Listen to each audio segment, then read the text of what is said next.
Bien, muy buenos días a todos. No nos vemos extrañamente. La verdad es que aunque haya pasado tiempo desde que empezó el estado de alarma y que nos hemos tenido que poner con el online, las clases no presenciales, nos sigue resultando muy extraño esta falta de contacto humano y de presencialidad en las aulas y en eventos como este, ¿no? Que antes eran pues punto de encuentro entre investigadores y especialistas en ámbitos disciplinares cercanos, que nos enriquecíamos muchísimo. Y de todas maneras, yo estoy convencida que la jornada de hoy también nos va a servir para enriquecernos. Yo quiero agradecer de corazón a la Cátedra Carmencita, a Josep, al equipo técnico que tenemos aquí detrás, que desde el viernes nos está dando supervisión para que todo vaya muy bien. Pues todo la invitación a poder participar y, por supuesto, todo el apoyo que hasta el momento nos han brindado. Entonces, vamos a iniciar el día de hoy con esta conferencia en torno a la especie y la curación en la materia médica de la Roma barroca. Y vamos a ver algunos casos, poquitos, pero sí algunos casos desde la antigua Speziería de Santa María de la Scala.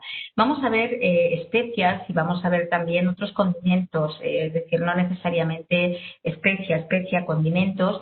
Y bueno, lo que sí que me gustaría decir es que la información que vais a recibir es una información completamente actual, porque se trata de un proyecto, el de Santa María de la Scala en Roma, en el que estamos trabajando desde hace 6 años. Se dirige desde la Universidad de Valencia, yo soy en este caso la directora científica, pero en él participan diferentes grupos de investigación de distintos países europeos, Italia, Suiza, Francia, Portugal y España, y además es un proyecto de lo más interdisciplinar porque en él lo que hacemos son análisis físico-químicos en los fármacos que están conservados desde el siglo XVII en esta antigua especería de la Roma barroca, y a partir de obviamente a partir de los resultados realizamos interpretaciones que sirven para la historia, para la historia del arte, pero también para la industria farmacéutica, cosmética actual, de hecho, y alimentaria. De hecho, nuestra principal fuente de financiación es Avoca, Cooperativa Agrícola, que es una cooperativa que está en la Toscana italiana y que, yo me imagino que si vosotros entráis a cualquier farmacia de Valencia, Castellón, Alicante, de España en general en la actualidad, vais a ver los productos de Avoca. Pues Avoca es una cooperativa y su principal objetivo es investigar sobre los principios activos que tienen las plantas para utilizarlos en implementar una nueva línea de fármacos, de cosmética, también de productos alimentarios en la línea de la curación, del bienestar, que en parte se apoyan en la sabiduría del mundo antiguo y por eso, financia proyectos como este, ¿no? Por lo tanto, toda esta investigación de carácter físico-químico tiene importancia a nivel histórico, pero también tiene muchísima importancia para la industria farmacéutica en la actualidad. Hay otras industrias y farmacias con las que trabajamos, no tan directamente, pero sí que hemos estado colaborando en cosas como, por ejemplo, Posidonia Cosméticos, que está en Alicante precisamente. Tenemos muy buena relación con su directora, con Elena, y la idea es crecer en esta línea. Pero sobre todo esto os lo decía para que sepáis que lo que vamos a ver hoy, vamos a ver una introducción del proyecto y vamos a ver 3 especias o condimentos alimentarios que también tuvieron una función medicinal y están constatados en la Roma barroca e incluso mucho tiempo atrás, no solamente en la Roma barroca, sino que esto viene de una sabiduría mucho más antigua. Y con esta sugerente imagen del azafrán, que además es de lo más mediterráneo, y cerraremos además con el azafrán, vamos a dar inicio.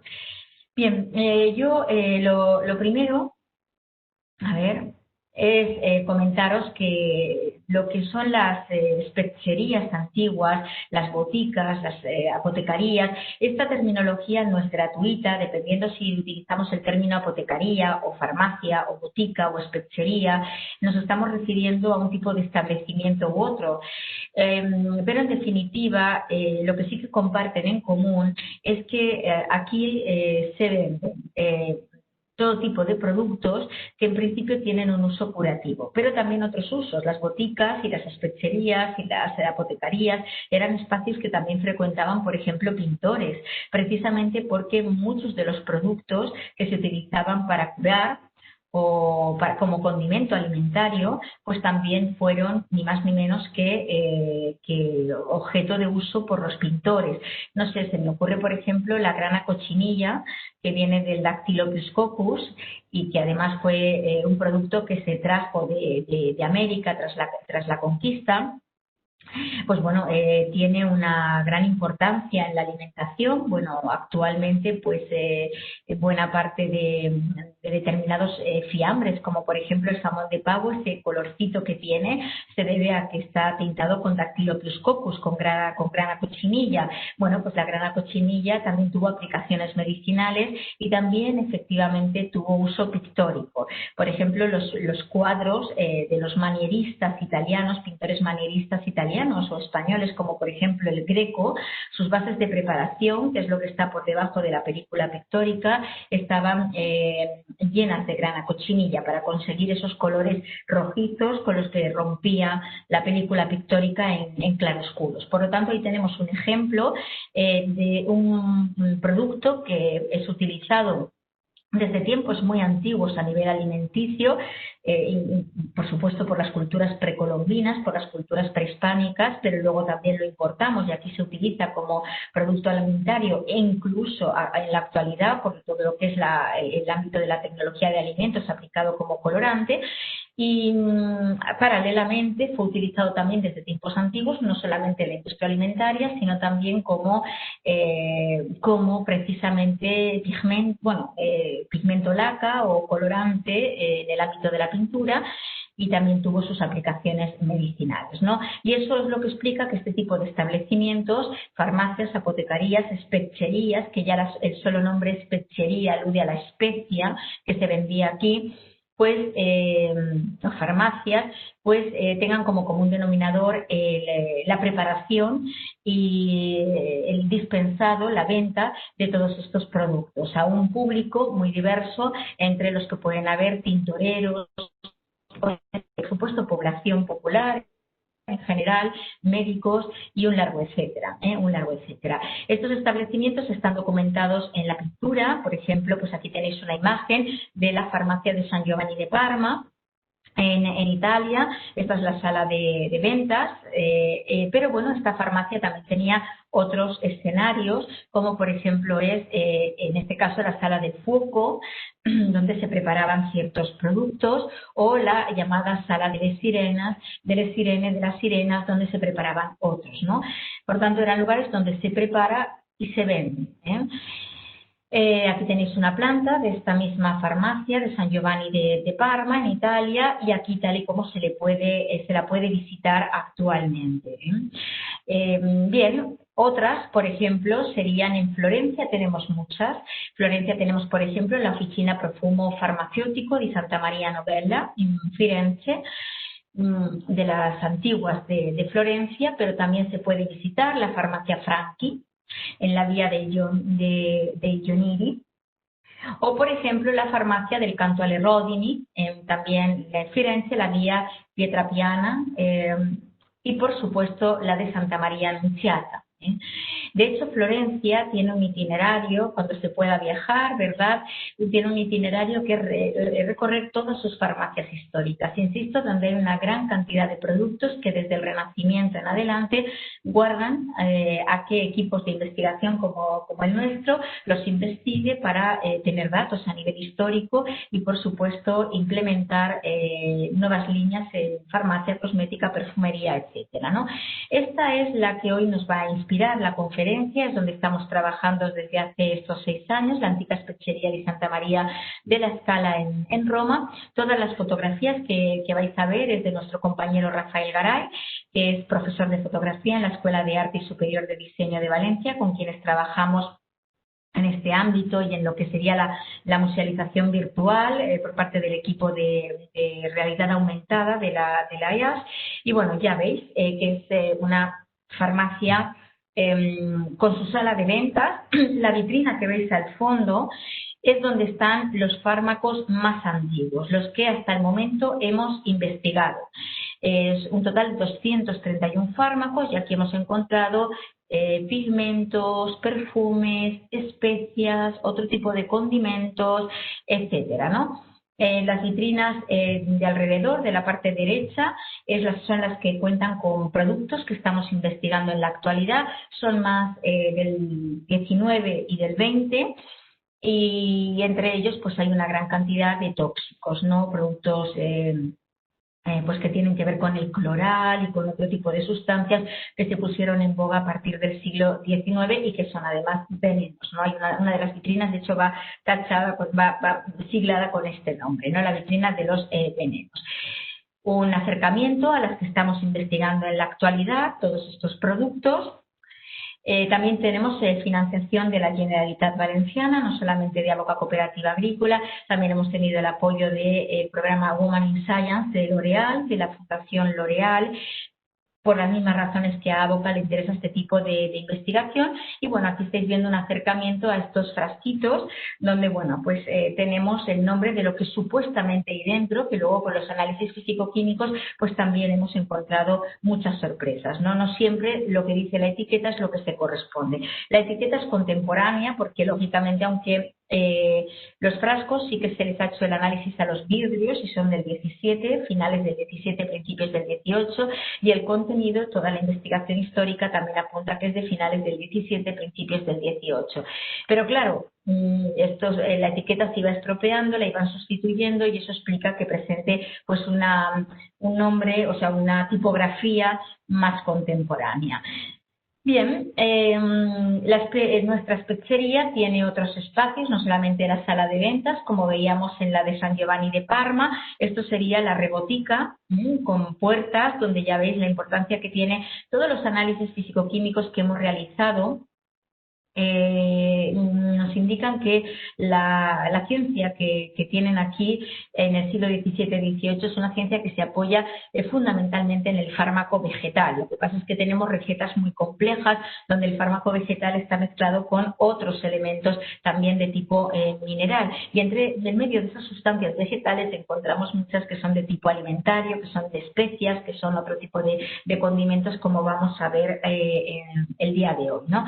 Esta puerta conduce a otro espacio y esta es otra imagen, ¿no? De ese mismo espacio. La fotografía ahora está hecha desde este ángulo, donde, bueno, pues estamos viendo el escritorio, las contraventanas con elementos naturales y este armario maravilloso donde, si veis los nombres, Hipócrates, Galeno, bueno, hay Mesuel, Joven, etcétera, está lleno Avicena del nombre de historiadores, médicos, pues que generaron tratados que son importantísimos de leer tanto para el ámbito de los olores, sabores, medicinas, colores, etcétera.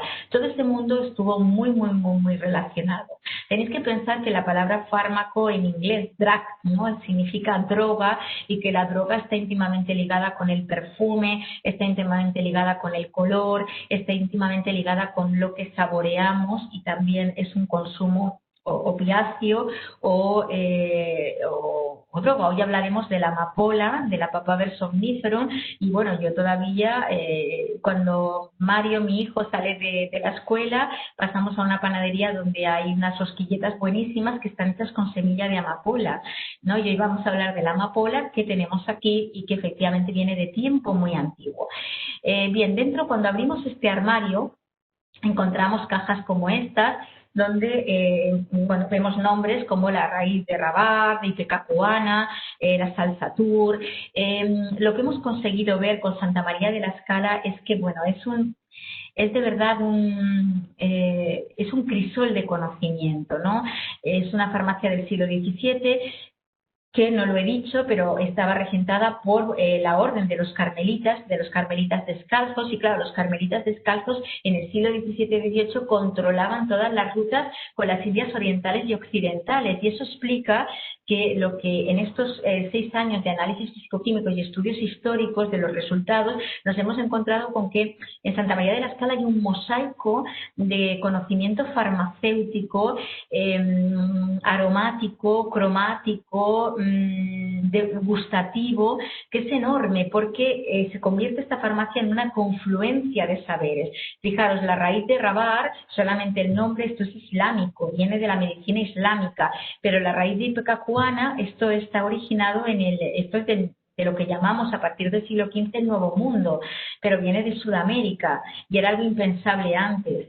Pero hoy vais a ver que nos encontramos, como por ejemplo el caso de la amapola, con productos que vienen de Oriente Próximo en su cronología más antigua, que recorren el Mediterráneo antiguo y que desembocan en el siglo XVII.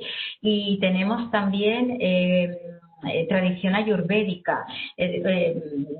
La sal Saturno, de nuevo, remite al Mediterráneo antiguo. Es una sal, pero no una sal cualquiera. El hecho de que lleve el epíteto Satur remite a Saturno, al planeta Saturno, y Saturno estaba vinculado al plomo, y efectivamente esa sal tiene un alto contenido en plomo por la síntesis que hay. Por lo tanto, en Santa María de la Escala vemos cómo hay un tipo de ciencia farmacéutica que remite a ese saber astrológico que tiene impacto en la medicina en el mundo antiguo, pero tenemos productos que vienen de la India, esa India ayurvédica, tenemos productos que vienen de la antigua América, como la raíz de pecacuana, y que a partir del siglo XV con la conquista se entiende. Tenemos tradición islámica, la orden de los carmelitas descalzos era una orden española, y evidentemente la tradición islámica que nos entra aquí es enorme con la conquista. Y tenemos Mediterráneo antiguo, tenemos Egipto, Próximo Oriente, tenemos un crisol de conocimiento que actualmente pues lo que permite es abrir diferentes itinerarios museográficos para conocer esta antigua farmacia, esta antigua especería. Fijaros qué maravilla, todo alude a un poco la importancia que tuvo esa ciencia vegetal, ¿no? Y ese fármaco vegetal. Bien, aprovechando esto, nosotros nos vamos a acercar a alguna especie, condimento que nos hemos encontrado y que, bueno, históricamente tiene importancia desde la antigüedad. Vamos a ver a qué antigüedad remite y cómo conecta con el siglo XVII y hasta nuestros días. Y eso es un elemento que genera memoria histórica. El alimento, el condimento, la especia, genera memoria histórica y sirve para unir culturas, que eso es maravilloso. Cerraré con algo esta comunicación. Estamos en el interior de uno de estos armarios, ¿veis? Os muestro cajitas y bueno, vamos a ver lo que alguna de estas cajas... he puesto esta imagen porque en las cajas lo que tenemos es el producto en bruto y lo que tenemos en la vitrina ya es la receta, la fórmula compleja. ¿De acuerdo? Vamos a ver productos en bruto. Vamos a ver 3. La menta, la amapola y el azafrán. ¿De acuerdo? Los 3 utilizados a nivel alimenticio hoy en día como especia, como condimento en muchos sentidos. Y bueno, vamos a deleitarnos con esto, ¿no? Vamos a empezar con la menta. Yo no sé si lo sabíais, pero bueno, con la menta y otro, que es la salvia judaica. Mirad, estamos en el 13.700 a.C. y estamos en un contexto arqueológico muy antiguo porque todavía estamos hablando del Paleolítico superior, perdonad, esto en cuanto mueves el Paleolítico superior. Estamos en las cuevas de Raquefet. Las cuevas de Raquefet están en Monte Carmelo. Por cierto, la Orden de los Carmelitas Descalzos sitúan en Monte Carmelo su origen. Y estamos muy cerquita de Franja de Gaza, en coche a unos 2 kilómetros, a unas 2 horas aproximadamente. Esto es Israel. Bueno, pues en este contexto, en las cuevas de Raquefet, en Monte Carmelo, en el antiguo Israel, en un contexto todavía del Paleolítico superior, encontramos el registro más antiguo de salvia judaica y menta, en un contexto funerario. Estamos en una cueva que fue utilizada como enterramiento y bueno, hay diferentes niveles de enterramiento. Bueno, pues en uno de esos niveles se encontraba que los cuerpos reposaban y estaban cubiertos con una diversidad de plantas, pero en un 90% los análisis arqueobotánicos informaron que se trataba de salvia judaica y menta común. Salvia judaica y menta común. Vamos a poner una imagen que nos indica esto, ¿no? Vemos, esto sería la reconstrucción.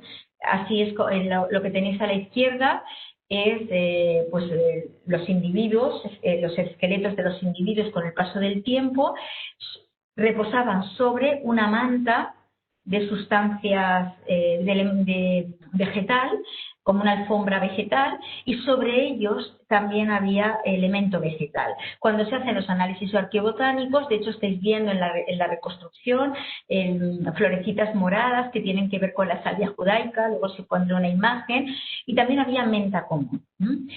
Bien, esto fue muy interesante. De hecho, bueno, hay publicaciones, todas están en inglés, generalmente estos temas, pero hay publicaciones del hallazgo, de los análisis y publicaciones del ámbito de la psiquiatría. ¿Y por qué? Bueno, pues porque lo que se intentó es entender por qué en una cronología tan antigua se estaba empleando salvia judaica y menta común, ambas muy aromáticas, en estos momentos, como digo. Bien, y entonces se llega a las siguientes conclusiones: que hay una intención cromática, que hay una intención aromática y hay una intención que tiene que ver con lo medicinal, de un sentirnos saludablemente en un contexto de rito funerario.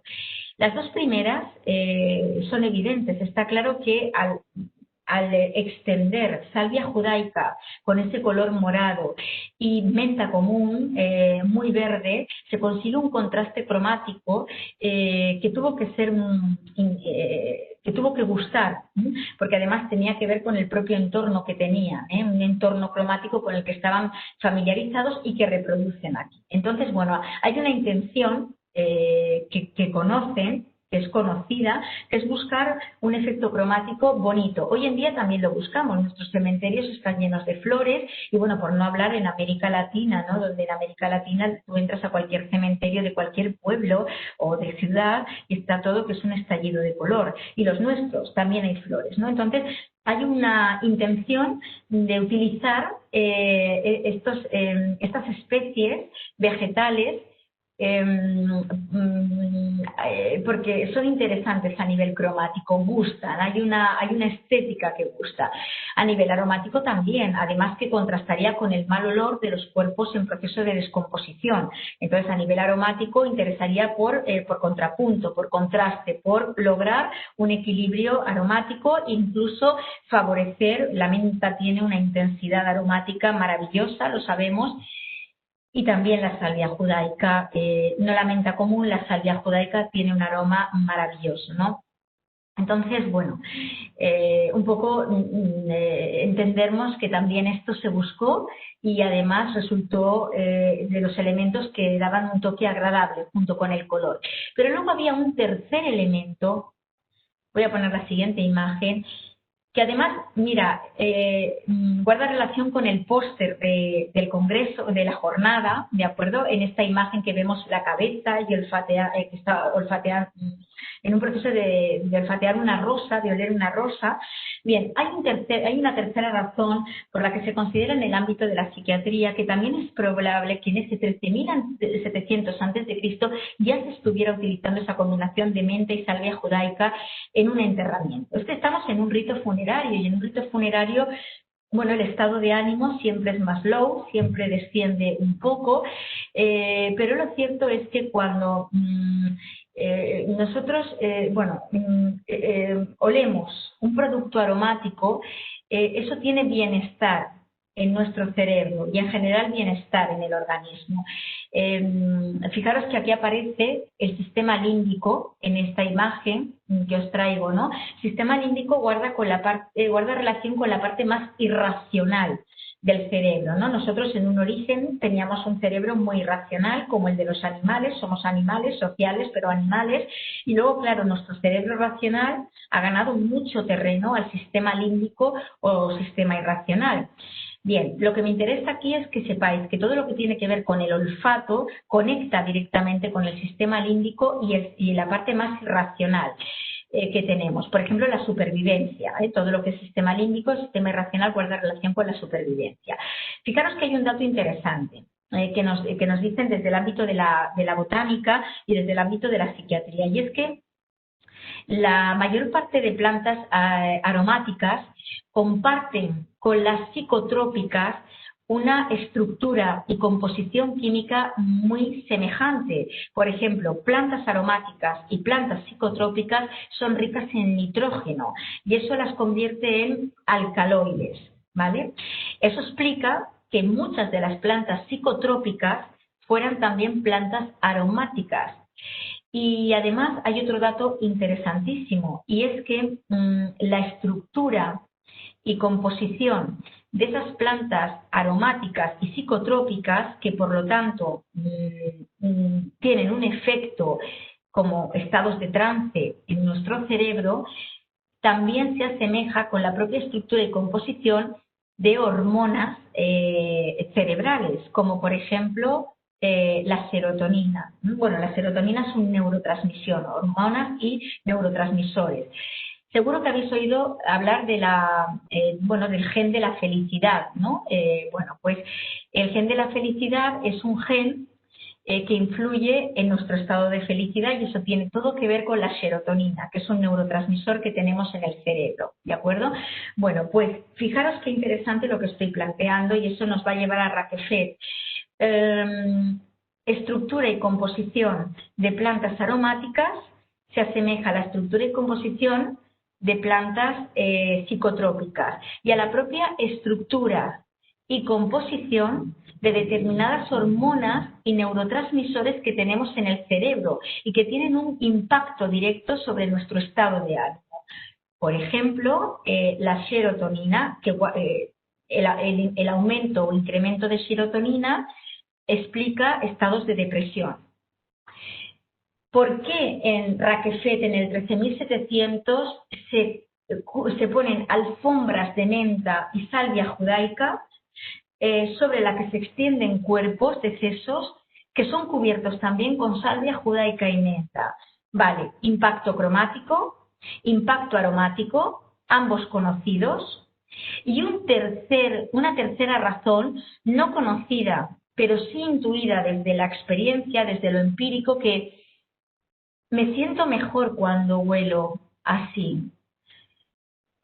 Claro, el hombre de la prehistoria en este horizonte o mucho más allá no entendía que había unas plantas cuya composición a base de nitrógeno, alcaloides, etcétera, podía tener una conexión tan grande a nivel emocional, bueno, a nivel de estado de ánimo, pero se intuye desde la experiencia empírica, y es por eso que desde el ámbito científico se considera y consideramos que en Raquefet la presencia de ambas plantas con uso alimenticio, aromático alimenticio, condimento, evidentemente combinan una intención cromática, aromática, pero también medicinal, que en este caso solamente se intuye.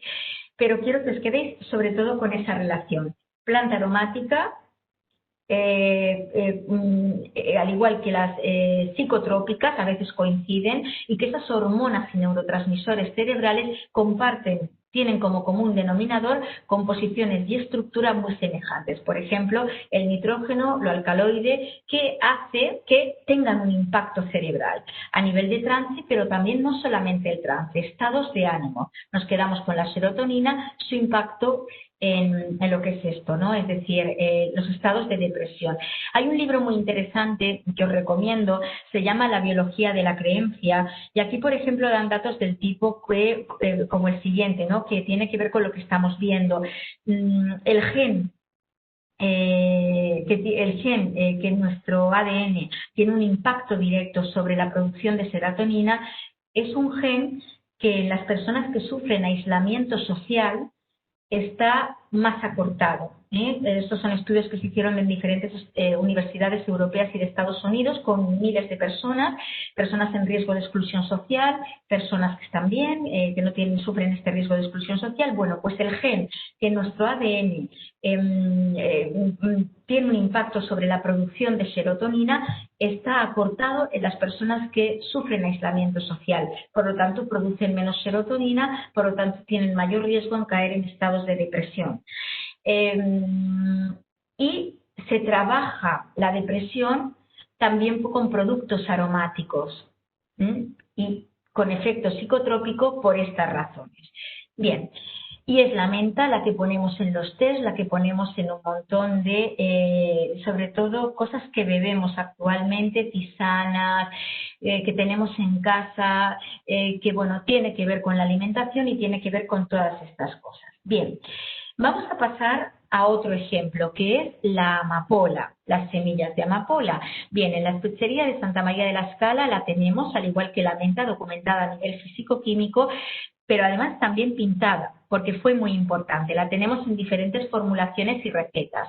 Fijaros, está aquí la flor de la amapola, conocida como Papaver somniferum, y es algo que remonta también a tiempo muy antiguo. Lo que también quisiera de esta comunicación sencilla es que se nos quedara en el imaginario colectivo que mucho de lo que utilizamos en nuestras comidas, alimentación actualmente, viene de mucho antes, es decir, no es algo que hayamos implementado actualmente. Fijaros, esto es un relieve que viene del templo de Asclepio, dios de la medicina en la antigüedad. Y bueno, ya se decía que en su templo aquellos que entraban para ser bueno, examinados y entrar en procesos de trance, se les daba efectivamente amapola, porque es una opiácea, es decir, es la Papaver somnífero. Ya solamente el término somnífero ya nos indica que, bueno, pues induce a esos sueños, a esos trances.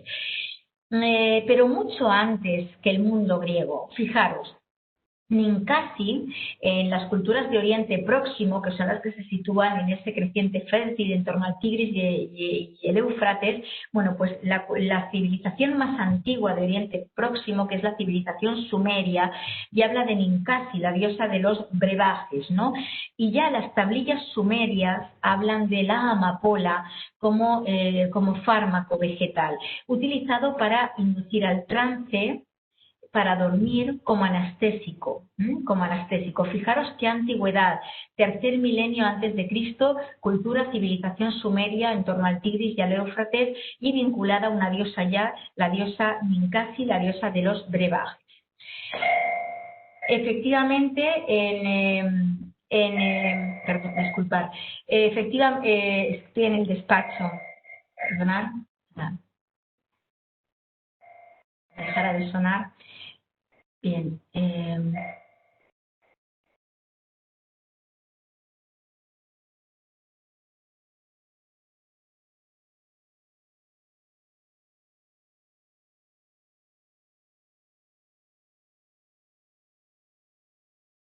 Vale, vuelvo. Bueno, después de Próximo Oriente nos la encontramos también en Egipto como planta espen, es la dormidera, es el opio tebaico.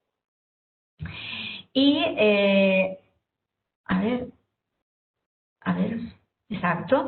Y volviendo al mundo griego, mucho antes que lo que es la cultura clásica griega, nos la encontramos, fijaros, en esas culturas griegas más antiguas, ¿no? En los orígenes, una diosa minoica, donde estamos observando que su tocado también lleva bulbos de adormidera.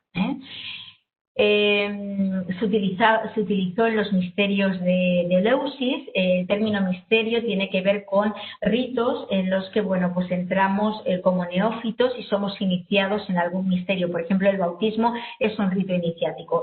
Entramos sin haber sido iniciados al cristianismo y salimos iniciados. Bueno, pues en el mundo griego, en los principales misterios, como son los misterios de Eleusis, los misterios órficos, los misterios báquicos, encontramos que efectivamente ya se utilizaba para inducir al trance. Por lo tanto, desde el mundo de Próximo Oriente, civilización sumeria, hacia Egipto, el opio tebaico, el mundo griego desde la cultura minoica y efectivamente ya lo que es la Grecia clásica, también nos lo encontramos. Y fuera de lo que sería el Mediterráneo, en el norte de Europa, en la cultura celta, también se utilizó para inducir al trance y procesos anestésicos medicinales la dormidera. Por ejemplo, esto que estamos viendo es la tumba de la sacerdotisa de Vix.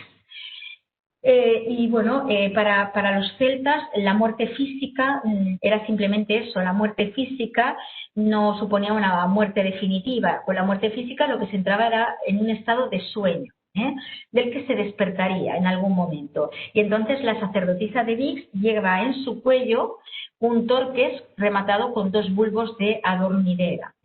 No está muerta la sacerdotisa, está en un trance, el del sueño. Ya despertará, ¿no? Y se alude con ello a una dormidera que se utilizaba mucho, tanto fundamentalmente con fines medicinales. Y eso continúa, ¿no? Esta es una pintura que es el último sueño del rey Arturo en Avalon, que está pintada por el prerrafaelista Edvard Burne-Jones, y junto a lo que es el rey Arturo aparece la dormidera, aludiendo pues ese sueño y no tanto esa muerte de Arturo, ¿no? Ofelia de John Everett también con adormidera. Y tenemos que tener en cuenta que en el siglo XIX la dormidera, en tanto que opio, sirvió para inducir al trance, pero también para el suicidio de muchos artistas, escritores de esta época, ¿no? Y rinde homenaje el siglo XIX a la dormidera, constantemente, ¿no? Bien, pues la tenemos aquí utilizada como droga, pero también sabemos por los registros de la Scala para usos alimenticios. Tenéis que tener en cuenta que en estas farmacias del siglo XIX, del siglo XVII, ya hay registros de tal persona vino y se llevó tanta cantidad de adormidera y el uso era para opiácea, alimenticia, bueno, o para, sí, para alimento, para medicina, pero es que muchas veces se combina. Hasta hace muy poco tiempo en nuestro país, el chupete de los niños se mojaba en tisana con adormidera y se les daba, y eso tenía un sabor y eso les hacía dormirse. Esto quiero recordarlo, no sé quién está viendo, no veo las caras, pero estoy segura que, bueno, es multitudinaria, lo sé porque me han dicho que sois como 200, va a haber alguien que recuerde esto o lo haya practicado. Bueno, pues en la Scala hay registros que nos indican que se venía por población popular a comprarla, seguramente para estos usos y aparte pues a niveles medicinales más altos. Y yo quisiera terminar esta conferencia del día de hoy mencionando un caso que nos lleva al azafrán, nada tan mediterráneo, tan utilizado en nuestras cocinas como especia y, bueno, algo tan antiguo también y tan ritual y tan medicinal como lo que vamos a ver en este santuario Cheste III. El santuario de Cheste III está en Akrotiri.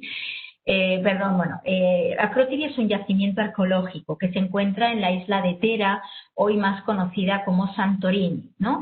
Entonces, en este yacimiento de Akrotiri encontramos este santuario, el santuario de Cheste III, donde hay registros pictóricos y también arqueobotánicos del uso de azafrán, vinculado a un ritual muy especial, que es el ritual, que es lo que voy a comentar a continuación. Este es el yacimiento arqueológico y esta es la isla.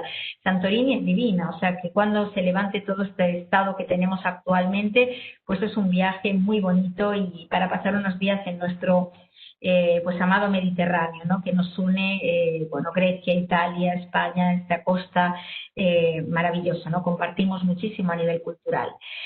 Bien, solamente para que veáis cómo es el santuario de Cheste III, tiene 2 niveles, está articulado en diversos niveles y hay unas pinturas murales que nos van a interesar muchísimo. Aquí está la reproducción, está un poco mal la imagen, la verdad, ¿dónde se ve la planta de azafrán? El santuario de Cheste III, a través de la pintura mural, rinde un homenaje a la planta de azafrán, pero además escenas maravillosas donde se ve jóvenes que están recolectando la planta. Y están recolectando la planta para, aquí está muy deteriorado, para ofrendarla. Aquí vemos las cestas abajo, a los pies, que creo que cuando señalo no se ve, pero bueno, a los pies de las figuras vemos cestas, han recolectado, o sea, en Cheste III tenemos solamente azafrán, escenas donde las niñas son adolescentes, bueno, están entrando a esa edad de 11 años, están recolectando el azafrán. ¿Para qué? Para dárselo a una diosa.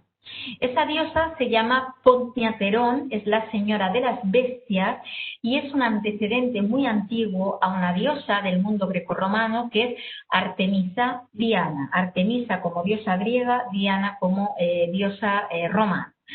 Pero tiene un antecedente muy antiguo que es efectivamente la Potniaterón, la señora de las bestias, la Potniaterón.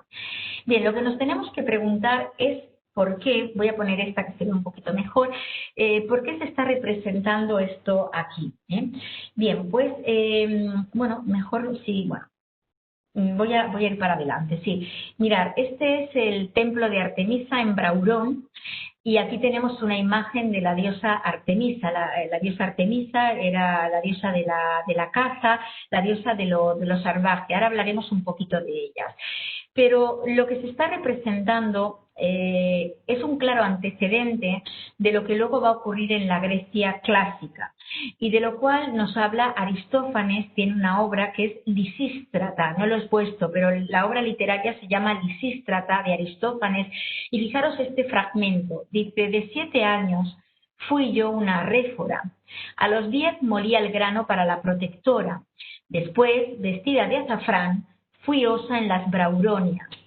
Por fin, siendo mayor y bella, fui canéfora y llevaba un collar de higos secos. Fijaros, en la Grecia clásica, vamos a ir poco a poco para que entendáis todo esto y en conexión con el azafrán. Lo que vemos es que en la Grecia ya de tiempos muy antiguos, a través del santuario Cheste III, ¿de acuerdo?, se nos pone de manifiesto, tanto por los análisis arqueobotánicos como por la pintura mural, que las muchachas en edad de unos 10, 11, 12 años recolectaban azafrán y después de recolectarlo lo ofrendaban a la diosa Potniaterón, que es un antecedente a la diosa Artemisa griega, Diana romana. Bien, eso va a perpetuarse y va a llegar al mundo griego. ¿Vale? Sí sabemos por fuentes antiguas que el azafrán se utilizó mucho a nivel medicinal y uno de sus usos, uno de sus aprovechamientos fue precisamente para la menstruación. Es decir, tomando azafrán se conseguía aplacar el dolor de la menstruación durante los días que acontecía, pero también premenstrual, también premenstrual. Igualmente, también se recomendaba azafrán durante el parto, para mejorar el parto y la concepción, ¿de acuerdo? Entonces son niñas en edad entre 11 y 12 años, es la edad en la que más o menos suele entrar la menstruación, es la edad que nos convierte en fértiles para poder ser madre en un momento dado. Entonces, las muchachas recolectan azafrán y lo ofrendan a Potniaterón en una edad en la que se están iniciando en la menstruación, sus dolores, cómo aplacarlos y cómo enfrentarse a la concepción, el embarazo y el parto. Y en todo eso, el azafrán fue importante. Concebir, gestar, parir y tener una menstruación lo menos dolorosa posible. Eso pasa al mundo griego. Eso pasa al mundo griego. En la tratadística se registra y se materializa en una ceremonia, en un ritual, que es la de las Brauronias. Este es el templo de Artemisa Braurón. Y que las Brauronias, al igual que estas jóvenes están ofrendando el azafrán a la Potniaterón, antecedente de Artemisa, en el templo de Artemisa en Braurón, las niñas, esta era una ceremonia y un rito a golpe de azafrán, ¿de acuerdo? Las niñas que estaban en edad entre los 10 y los 12 años se consagraban por un tiempo a la diosa Artemisa. Era el tiempo que mediaba entre la llegada de la menstruación y convertirse ya en mujeres con la capacidad de parir y ser ciudadanas de pleno derecho. Entonces, la ceremonia, el rito que se celebraba en Braurón, las protagonistas eran niñas en esa edad a la que está a punto o ya ha venido la menstruación, y en la que se rendía homenaje a Artemisa, ¿vale? Y todo era una ceremonia, un ritual a golpe de azafrán. Ellas tiraban azafrán, ellas iban vestidas con túnicas color azafrán y todo olía a azafrán, y lo que se degustaba sabía a azafrán, porque el azafrán, el Crocus sativus, es la planta alimenticia, aromática, curativa, consagrada a Artemisa. Si os leyerais los himnos homéricos o en los himnos homéricos vais a ver cómo cada uno de los dioses y diosas del panteón griego tienen una planta asociada.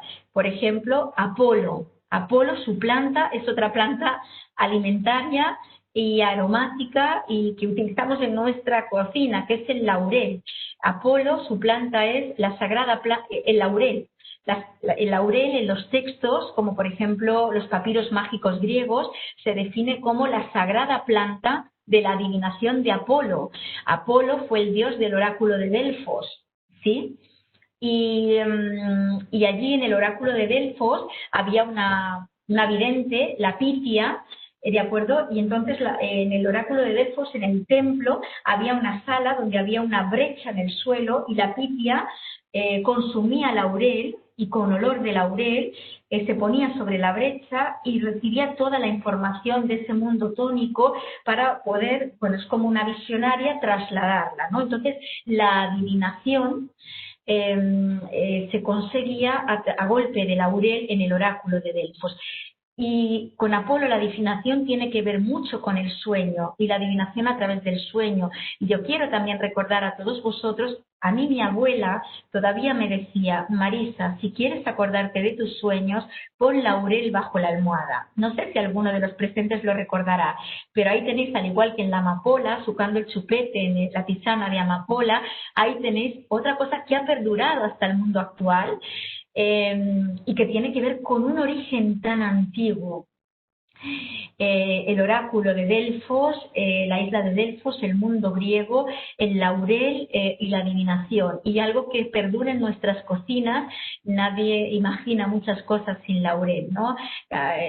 Buenísimas, de nuestra cocina mediterránea y otras, no solamente la mediterránea. O por ejemplo, Atenea, su planta, árbol en este caso, es el olivo, el aceite, ¿qué vamos a decir del aceite de oliva y nuestra cocina?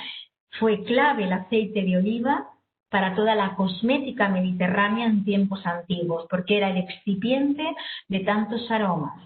Por ejemplo, aroma de lirio, y el lirio se asentaba sobre el excipiente del aceite de oliva, que ya servía para cocinar igual que ahora.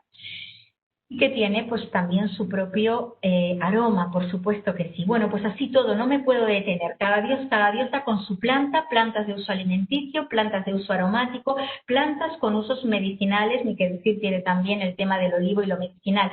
Y aquí tenemos el Crocus sativus. Entonces, volviendo a Braurón, las niñas en Braurón se convierten en osas. Ahora voy a explicar esto. Las niñas en Braurón, vamos a volver a Aristófanes. Fijaros, de 7 años fui yo una réfora. A los 10 molía el grano para la protectora. Después, vestida de azafrán, fui osa en las Brauronias. De eso os estoy hablando. Esto es después de los 10 años. Entre esos 11, 12, cuando la niña ya estaba a punto o había ya recibido la menstruación, se convierte en una osa en las Brauronias y rinde culto a la diosa Artemisa, la diosa de Braurón, vestida de azafrán. Pero no solamente va vestida de azafrán, tira azafrán, todo huele a azafrán, y lo que se degusta en las Brauronias sabe a azafrán, a Crocus sativus. Fijaros, ¿y por qué fui osa? Eso guarda relación con los mitos de Artemisa y la ciudad de Braurón. Hay uno de los mitos de esta diosa que dice que, un ciudadano de Braurón mató a una de sus osas. Tenemos que entender una cosa. En el mundo griego hay 2 diosas que son contrapuntos. Artemisa y Atenea. Atenea gobierna en la ciudad, Artemisa gobierna en el bosque. Atenea es símbolo de todo lo que representa la ciudad en Grecia, la polis, que es civilización, orden, leyes.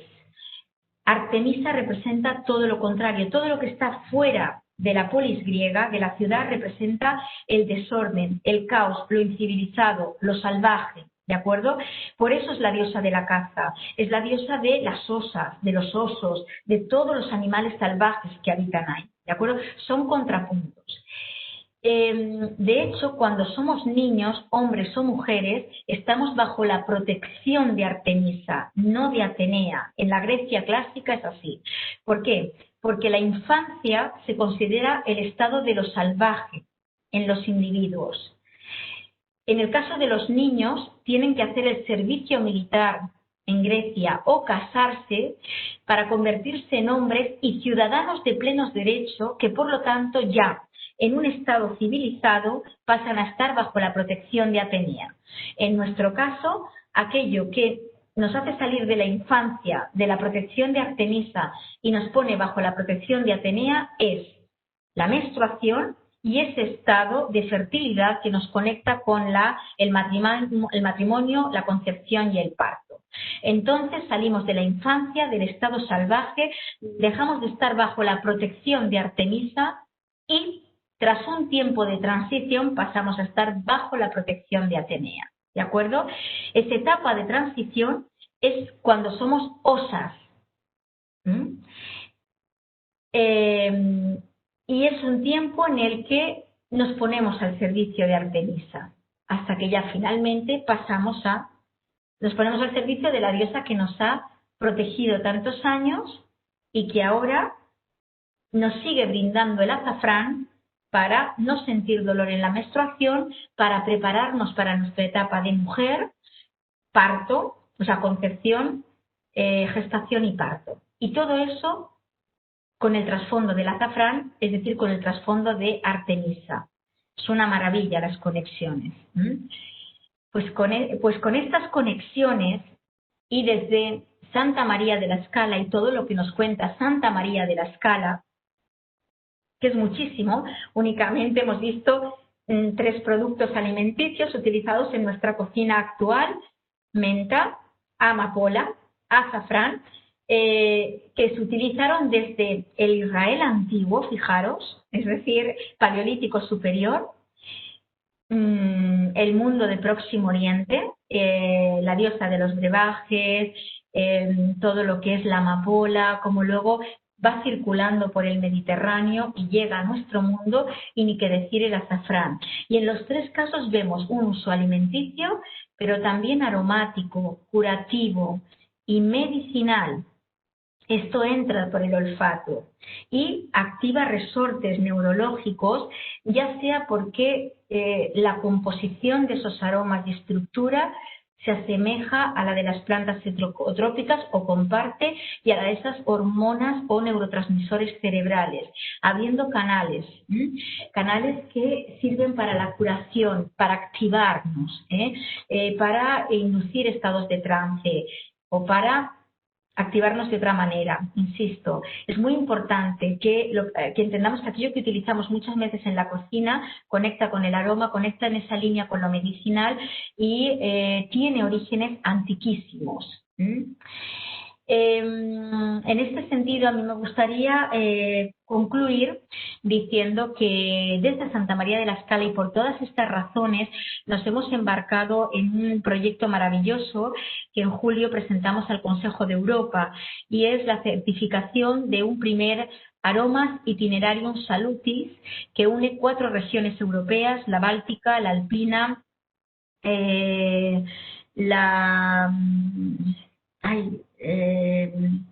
me fue el avión. La Báltica, la Alpina, la Adriática. Me falta una. Bueno, 4 regiones europeas están muy conectadas y que, bueno, es un primer, no existe todavía un itinerario en estos, el Aromas Itinerarium Salutis.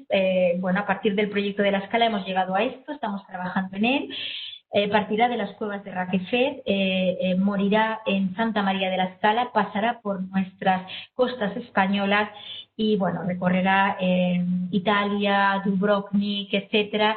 Y como dice su nombre, Aromas Itinerarium Salutis, es una ruta para pasearla por regiones, eso el paquete cada uno lo elegirá, pero bueno, para encontrarnos con aromas muy antiguos que seguimos utilizando a muchos niveles y que seguro va a ser maravilloso, ¿no? Por los paisajes que se van a recoger, las especherías, y que también tendrá una visualización virtualizada para todos aquellos que por las razones que sean no puedan acceder, movilidad reducida o etcétera. Bien, con este anuncio, con esta reflexión, también de cómo las especias van con el aroma, con la medicina, con lo ritual, desde tiempos tan antiguos, os dejo y agradezco de nuevo la posibilidad de haber participado en este encuentro tan interesante.